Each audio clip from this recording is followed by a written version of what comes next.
ပြင်သစ်နိုင်ငံမှာနိုဝင်ဘာ9ရက်ကပြုလုပ်ခဲ့တဲ့2025ခုနှစ်နာခလာမိုညီလာခံမှာတော်လန်နုပညာရှင်တဦးဖြစ်တဲ့ဖြူဖြူကျော်သိန်းတက်ရောက်ပြီးမိန့်ခွန်းပြောကြားခဲ့ပါတယ်။အဲဒီလိုပြောကြားခဲ့ရမှာအကြမ်းဖက်စစ်တပ်ရဲ့ပြည်သူတွေပေါ်ရက်စက်ကြမ်းကြုတ်နေမှုတွေကမ္ဘာသတင်းတွေကြားမှာမြန်မာသတင်းကမထင်ရှားဖြစ်နေရတာတွေအကြမ်းဖက်စစ်တပ်ကစာတင်ကျောင်းတွေစေယုံတွေဘာသာရေးစာအုပ်တွေကိုပြစ်မှတ်ထားတိုက်ခိုက်တဲ့အကြောင်းတွေထည့်သွင်းပြောကြားခဲ့ပါတယ်။တော်လန်နုပညာရှင်ဖြူဖြူကျော်သိန်းပြောကြားခဲ့တဲ့မိန့်ခွန်းကိုတင်ဆက်ပေးလိုက်ပါတယ်။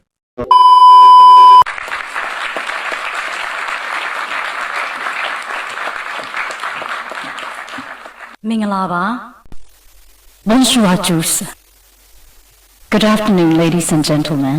I am Pew Pew. Before I introduce myself, I would like to thank the Secretary General, Madame Jumalapali, the team Claman, Veronique, Diane, my friend Vivienne, and everyone here for giving me a chance to give a testimony at the opening ceremony of Claman 2025. It's an honor to be a part of this, especially when it's about rights and freedom. For I come from a country where millions of people don't have basic human rights or have the minimal freedom to discuss about this.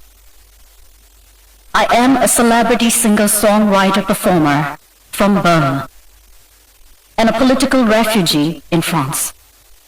Yes, I come from Burma, also known as Myanmar. I guess many of you haven't heard much about it, because it's well hidden. Yes, it has been well hidden from the world by the military regime, which ruled it for more than 6 decades. Myanmar is actually the largest continuous land piece in Southeast Asia, rich in natural resources, from gold, jade, ruby, to rare earth, and situated between the two powers, China and India. It is quite the same size as France, with a population of 60 million people. But unfortunately, only 50 million are inside the country. The rest 10 million are displaced outside due to the long history of civil war, political unrest, violations of human rights, lack of freedom, and different kinds of oppression caused by the military rule. And I am one of these 10 million. How did a Burmese celebrity artist end up as a refugee in France? At the dawn of the 1st February 2021, the first day of the parliament of our newly elected democratic government, my country has been seized by the comeback military coup, arresting our president, our state councillor Aung San Suu Kyi, and almost all of the parliament. It was followed by a huge uprising all over the country.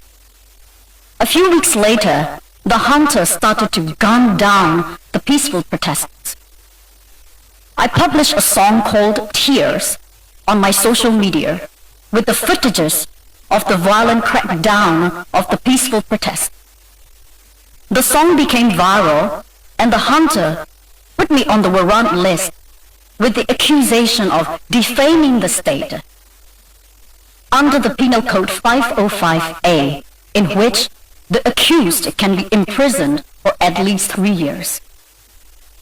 You might be wondering if it's really possible to imprison an artist for publishing a song on a social media in 21st century, right? Yeah, it is possible in Myanmar. I had 2 choices. One is to apologize to the hunter, appease with them, make a deal, not to involve in the politics again, and shut my mouth, pretend that nothing has ever happened in Myanmar, continue my career as a megastar, and let them use my image for their normalization propaganda to the world that everything is fine in Myanmar. Otherwise, I would get arrested and go to the notorious prisons of Myanmar. Another choice is to leave my successful career, my comfortable life, my wealth, my family, my home, my fans, everything I built and cherished for 20 years, to become a fugitive and end up in a third country like a nobody. I chose the second option because I couldn't shake the bloody hands of the hunter who have killed and tortured thousands of my fans and my fellow citizens. My choice had huge risk and consequences, of course. Finally, I had no choice but to decide to leave my country and everything I cherish. In the darkness of the one rainy night, I mustered all my courage and crossed the river between Myanmar and Thailand on an old Michelin tire. Yeah, that Michelin tire. Well, that's how I ended up in Clermont-Ferrand, don't you think so? Well, that was a nightmare for me that night, actually. Then I hid in Thailand for a few more months until I received protection from France. But not everyone was that fortunate. Some of my fellow resistant artists got arrested, some imprisoned, and one famous musician got killed in the frontiers. And one famous hip-hop artist, who is also the member of the parliament, got a capital punishment, and he got executed in prison. That execution was the first in 30 years of our history. And now you might be wondering, what's happening now in Myanmar 4 years after the coup? Well, the cruelty of the regime is becoming more severe each day, although the plight of my country and my people has unfortunately become less visible in the world's news lately. The military junta is killing its own people. They continue to commit crimes against humanity, targeting civilians, schools, hospitals, places of worship. There are already 30,000 people arrested, nearly 10,000 people murdered, not only in prisons or in conflict areas, but also from daily airstrikes by hunters' fighter jets on civilians' residential areas and war camps, destroying hospitals along with their patients and leaving temporary schools with bloody classrooms. About 3.5 million internally displaced people across the country, and hundreds of thousands of children without access to proper education, healthcare, and vaccination. Last year, the junta activated the conscription law and started to kidnap even the minors, just to use them as human shields in the battlefields. Majority of the people in Myanmar barely get 4.5 hours of electricity a day, and hardly making a living under poverty, pressure, and scrutiny. Under the junta's 4 years' reign, Myanmar has become world's #1 in drug dealing, and host of cyber fraud scam centers in Southeast Asia, as you all could see in the news lately. And the junta is preparing an election at the end of this year, which is nothing but a political trap to legitimize the atrocity and the crimes against humanity they committed over the past 4 years. But people of Myanmar have decided to fight back and form People's Defense Army since September 2021. They had to resort to armed revolution, sadly, to regain freedom, justice, and democracy that they truly deserve. People from all walks of life, university students, teachers, lawyers, doctors, engineers, artists, bankers, farmers, etc., join in the resistance army. They have given up their dreams, their futures, their careers, their families. When I see the crowd here today,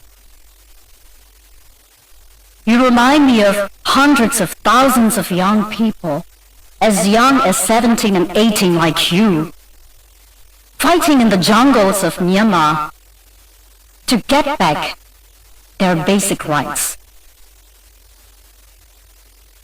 People like us, who are scattered and displaced around the world, also participate in the revolution in different ways, like what I'm doing right now, speaking out about our country and helping the war victims with humanitarian aids. As an exile-resistant artist, I toured around the world since the end of 2024, singing fundraising charity concerts in London, Seoul, Sydney, Melbourne, and Tokyo to support the displaced people in war-torn areas, to unite Myanmar diaspora, and to increase the awareness of our forgotten war in the international scene. As a result of that, 4 months ago, the hunter revoked my citizenship. Now I'm not only a nobody, I have no nationality and no citizenship anymore. But that's not gonna stop me. I will continue my fight. I will continue to speak out the truth to raise awareness of our forgotten country and our forgotten war. I will continue to do whatever I can. This chance of my 10 minutes testimony here means so much to me and to my people of Myanmar. Your presence, especially that of young people here, encourages us, and your attention ensures us that we are seen, we are heard, we are recognized, and that we are not forgotten. And I hope one day the peace and justice would return to my country. Thank you very much. Have a wonderful day.